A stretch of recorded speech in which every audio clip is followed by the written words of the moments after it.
Bonjour, je suis Christophe Boulanger, coordinateur BIM chez Man Machine France et aujourd'hui je vais vous présenter les nouveautés de Revit 2019. La première nouveauté que je vais vous présenter se situe dans la partie ouvrir de vos projets Revit. En sélectionnant un projet Revit, vous allez pouvoir connaître ici dans la partie aperçu en quelle version de Revit il a été créé. Donc le projet sélectionné ici a été créé en Revit 2015, donc il faut que je fasse attention si je veux pas le migrer, de bien l'ouvrir dans une version 2015.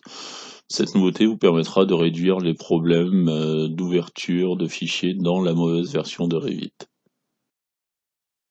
La deuxième nouveauté que je vais vous présenter se joue dans la partie visuelle de Revit. Donc maintenant, dans Revit 2019, vous avez différents onglets qui représentent les vues qui sont ouvertes dans votre projet. L'avantage de ces onglets, c'est que vous allez pouvoir détacher cet onglet de l'espace de travail, et à partir de là, cette fenêtre qui est détachée, vous allez pouvoir la faire passer sur un deuxième écran. Donc vous allez pouvoir visualiser maintenant votre projet sur deux écrans totalement séparés. Vous ne serez plus obligé d'étirer votre Revit sur deux écrans. Maintenant, vous pouvez travailler avec deux fenêtres différentes avec Revit. Et pour remettre votre fenêtre dans votre projet, il suffit de la refaire glisser ici dans la partie onglet et elle va se réaffecter à l'intérieur. La nouveauté suivante concerne les zones de définition.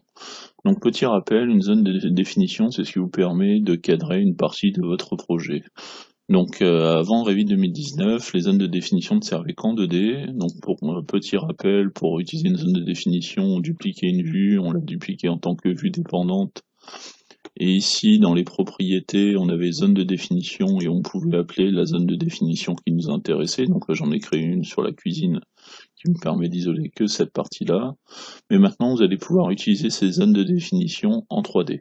Donc pour ça, il suffit de venir sur une vue 3D, de faire clic droit, de dupliquer la vue 3D. Et maintenant, dans la vue 3D, vous retrouvez la même propriété, zone de définition. Et là, vous allez pouvoir choisir la zone de définition qui vous intéresse et d'avoir votre isolement fait directement en 3D. La nouveauté suivante se joue sur les hachures. Donc dans la version précédente de Revit, vous étiez obligé de créer deux hachures si vous vouliez avoir un remplissage derrière vos hachures. Donc dans la version 2019, vous avez la possibilité de créer une hachure d'arrière-plan pour pouvoir faire des motifs de remplissage ou croiser deux types de hachures. Donc pour cela, il faut modifier vos hachures. Donc pour ça, je vais vous faire un exemple. Donc je vais copier la zone de hachure, faire modifier le type, dupliquer. Et donc à partir de là, ici, vous voyez dans les propriétés de la hachure, vous avez motif d'arrière-plan. Donc il suffit de choisir un motif d'arrière-plan, donc soit un remplissage solide, soit une autre type de hachure, et de lui associer une couleur. Donc si je veux faire du parquet, ici je vais prendre du marron en arrière-plan pour avoir mon parquet marron avec ma trame noire dedans. Donc cette nouveauté, vous allez l'avoir aussi dans les matériaux. Donc ici, dans matériaux, donc vous avez dans motif de surface ou motif de coupe la possibilité d'associer un arrière-plan. Donc là je vais aller modifier ma hachure de toit. Donc je sélectionne mon toit. Donc en premier plan je vais choisir dans modèle de l'ardoise, parce que je veux un toit en ardoise, et je vais lui dire que l'arrière-plan est gris. Donc pour ça je vais prendre un motif rempli et lui associer ici la couleur grise. Donc une fois que j'ai fait ça, je valide, et dans ma vue 3D, maintenant, ici sur mon toit, je vais bien avoir donc mon ardoise avec mon remplissage gris. L'autre nouveauté dans les matériaux, c'est qu'ici, dans la boîte de dialogue, vous avez un petit attention pour vous dire que les matériaux ont évolué.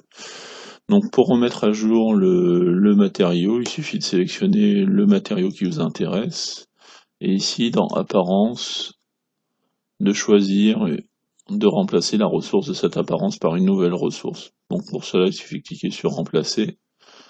Donc vous allez avoir accès aux apparences de votre élément.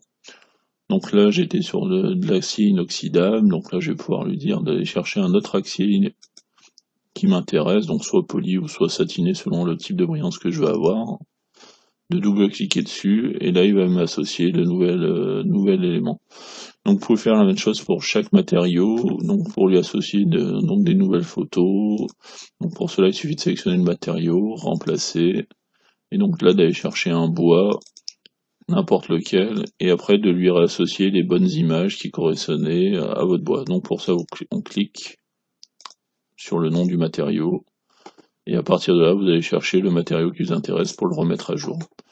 Donc dans vos rendus, vos matériaux seront plus propres, plus jolis, pour faire des rendus de meilleure qualité. La nouveauté suivante que je vais vous présenter se joue avec l'éditeur de texte. Donc depuis la version 2019, dans l'éditeur de texte maintenant vous allez pouvoir choisir un nouveau type de justification. Donc avant on avait que la possibilité de justifier à gauche, au centre et à droite. Maintenant vous allez pouvoir choisir la hauteur de texte, donc avec un alignement en haut, au milieu et au centre. Donc de ce fait-là, quand vous allez créer votre texte, vous allez pouvoir lui dire donc soit de retrouver le milieu centre ou là en haut à gauche, ou tout simplement de justifier votre texte par rapport à un texte en bas et au centre de l'autre côté. Donc il suffit de cliquer le point de départ de votre texte, de rentrer votre texte, donc texte 1, texte 2, et à partir de là, votre texte va se justifier à chaque fois par rapport à son point de justification. Donc ici dans les propriétés, vous pourrez changer le cas échéant le positionnement de votre texte, si vous voulez avoir un alignement horizontal à gauche ou à droite pour le point d'insertion, et de ce fait là quand vous allez aligner votre texte, il va retrouver l'alignement qui vous intéresse. La dernière nouveauté que je vais vous présenter dans cette vidéo concerne les garde-corps. Donc pour petit rappel, pour créer un garde-corps, il suffit ici dans l'outil garde-corps de choisir placer sur l'escalier ou la rampe, vous cliquez sur l'escalier et de ce fait là il vous trace les garde-corps.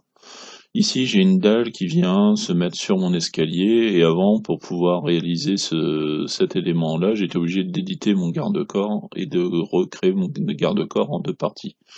La nouveauté de la version 2019 c'est que vous pouvez scinder maintenant les garde-corps tout simplement avec la commande scinder.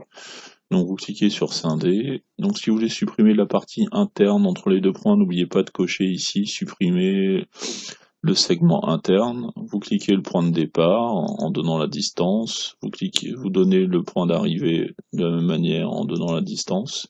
Et de ce fait là, il va vous scinder le garde-corps en deux parties. Donc vous n'avez plus besoin d'éditer le garde-corps et de tracer deux fois le même garde-corps au même endroit. Je vous remercie pour votre attention et à bientôt dans une autre vidéo. Au revoir.